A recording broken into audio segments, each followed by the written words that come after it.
বড় হয়ে কি হতে চাও? জামাতের নেতা হতে চাই। কোথায় যাচ্ছ আজকে?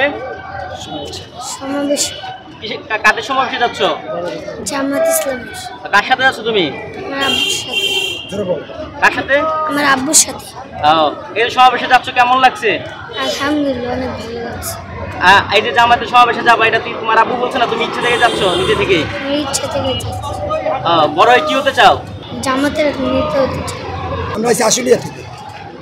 সাথে কাকে নিয়ে আসছেন? আমার ছেলে নিয়ে আসছি, দুই ছেলে। ছেলেকে নিয়ে আসছেন কেন? ছেলেকে নিয়ে আসছি এই যে নাস্তিক সরকার এমন কাজ করছে, এখন আর ইসলামের জন্য একটা কাজ করবো যাতে পোলাপান ভবিষ্যতে ওরা ভালো পথে চলতে পারে, কোরআনের আইন কায়েম করতে পারে, এই জন্য ওদের পথ থাকা উচিত। বান্ডেল থাকলে প্রতি সেনমানিতে টাকা বাঁচবে। বিকাশ সেনমানি বান্ডেল কিনে জিতুন প্রতি লেনদেনে। আচ্ছা, এই যে আজকের সমাবেশে যোগ দিচ্ছেন, কেমন লাগতেছে? অনেক ভালো লাগছে, খুব ভালো লাগছে, খুব ভালো লাগছে। কত বছর পরে এত বড় সমাবেশ হচ্ছে? 18 বছর, 17 বছর। এরাই কি এত বড় সমাবেশ হচ্ছিল জামায়াত? এর আগে হয়েছে কিনা এটা আমরা বলতে পারবো। আচ্ছা, এই যে আপনার ছেলেদের নিয়ে যাচ্ছেন, হ্যাঁ, ছেলেদেরকে আর কি জানাতে চান জামাত সম্পর্কে? ওরা কোরআনের বিষয় বা দেশের আইনগতভাবে অনেক কিছু শিক্ষা আছে।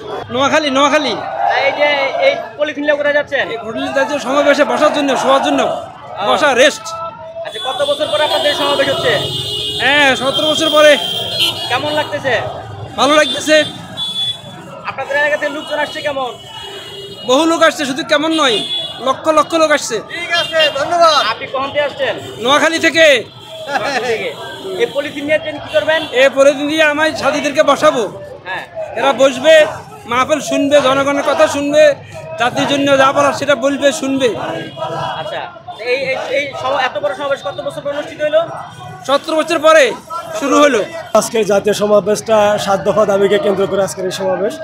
আর এটা হচ্ছে আমাদের সমাবেশটা হচ্ছে দীর্ঘদিন পরে আমাদের এই সমাবেশটা। এই সমাবেশের মূল লক্ষ্য হচ্ছে যে আমরা যেন এই যে আমাদের এই বর্তমান সময়ে যে অনৈক্য চলছে, আমরা এই সমাবেশের মাধ্যমে বাংলাদেশে আবার একটা জাতীয় ঐক্য প্রতিষ্ঠিত করতে চাই। জাতীয় ঐক্যের মাধ্যমে বাংলাদেশের সকল দল মিলে একটা সহাবস্থানের পরিবেশ তৈরি করে যেন আমরা আগামী নির্বাচন সংস্কার এবং দ্রুত সংস্কার এবং বিচার কার্য সম্পন্ন করার মাধ্যমে পিআর পদ্ধতির মাধ্যমে, উচ্চকক্ষে পিআর পদ্ধতির মাধ্যমে যেন দ্রুত নির্বাচনটা করা যায়, সেই দাবির আদায়ের লক্ষ্যে আজকের এই মহাসমাবেশটা।